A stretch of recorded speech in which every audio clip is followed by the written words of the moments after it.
The Afro-Argentines are black immigrants from Africa who were enslaved in Argentina in the 18th century. Their large numbers formed a significant part of the Argentina population, but after a few years, their numbers decreased. In 1778, according to a census by its Spanish colonial masters, Afro-Argentines made up 37% of the total population of the South American country. By 1857, 79 years later, the black population had dropped to 15%. Today, a greater population of Argentina is white. Only 5% of Argentina is black, the lowest of all Latin American countries. As a matter of fact, their numbers have reduced drastically, and it would be near impossible to see Afro-Argentines in sports, journalism, politics, and so on. So, what led to the reduction and near eradication of Afro-Argentines in Argentina? This is what this video seeks to find out. Make sure you stick around until the end so that you also get to know. Welcome back to Just Know It 254. Before we continue, please subscribe to this channel. I promise you will have the best videos and I will make them so interesting for you to watch and learn. Please subscribe. There are several theories that seek to deeply explain the disappearance of Afro-Argentines in Argentina in the 1800s, which we are going to look at shortly. But first let us begin with a brief history of the Afro-Argentines. The history of Afro-Argentines dates back to the 16th century when black people were feet chained and brought from their homelands in Africa to be traded as slaves in Argentina. At the time, Buenos Aires, the capital city of Argentina, had just been founded, and trading was the main commercial activity. As the years went by, the number of slaves being traded in and out of Buenos Aires increased drastically. As of the 1600s, the slave trade industry had grown so much that about 70% of all trading in Buenos Aires involved importing slaves from Africa. It was only a matter of time before slave trading became a legalized trade in Argentina, extending far into the 1800s. Although the slave trade in Argentina ended in 1813, slavery itself lasted until 1853 before it was finally abolished. When one looks at Buenos Aires now, in its clothing of architectural and structural beauty, it is hard to imagine that it once was an ugly sight during the long years of the black slave trade and trafficking which increased the black population in the colony. Data recorded in the 1778 census carried out in Argentina by the then Spanish colonial masters showed that about 30% of the people in Buenos Aires were black.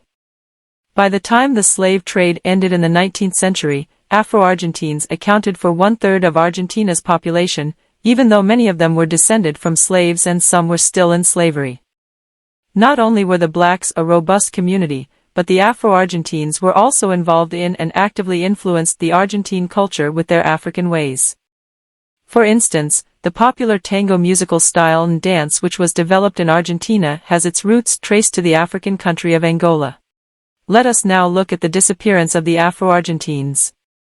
The belief that blacks' ancestry or descent does not exist in Argentina is one that is expected from a country that claims so much whiteness.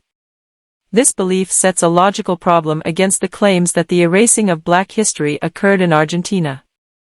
After all, if black people existed in the country, how could they have disappeared?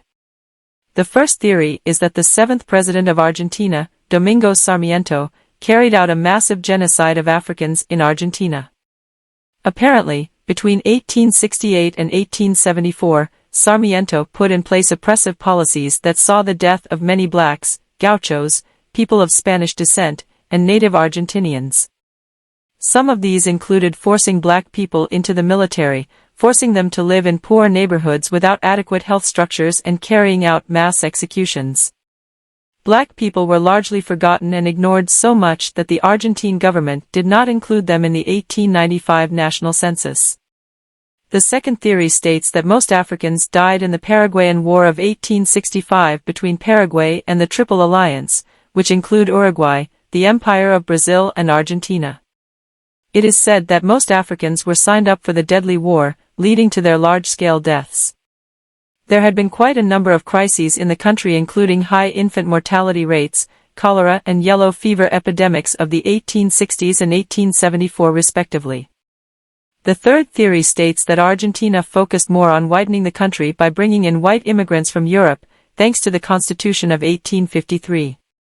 This was compounded with the emigration of black people to Uruguay and Brazil, where they felt more welcome. Such systemic elimination of Africans in Argentina has put their population at 149,493, according to the 2010 census. However, Afro-Argentine group, Africa Vive claim that the number could be well over 1 million. The fourth theory is that Argentina survived without the need for slaves, but history, as stated above, proved that as incorrect. However, this has not stopped top-level politicians and business people from saying that Argentina has no black people and therefore there is no racism. Now you have ample facts to back your doubts on the whereabouts of black people in Argentina who once formed almost 40% of the Argentina's total population, but today, their population have drastically decreased to less than 5%. There have been efforts by many Afro-Argentine groups to raise awareness of their presence as well as the socio-political and economic issues they are facing. Some of them include Africa Vive, Grupo Cultural Afro and SOS Racism, who have worked with other African groups on the South American continent to expand the African culture and awareness.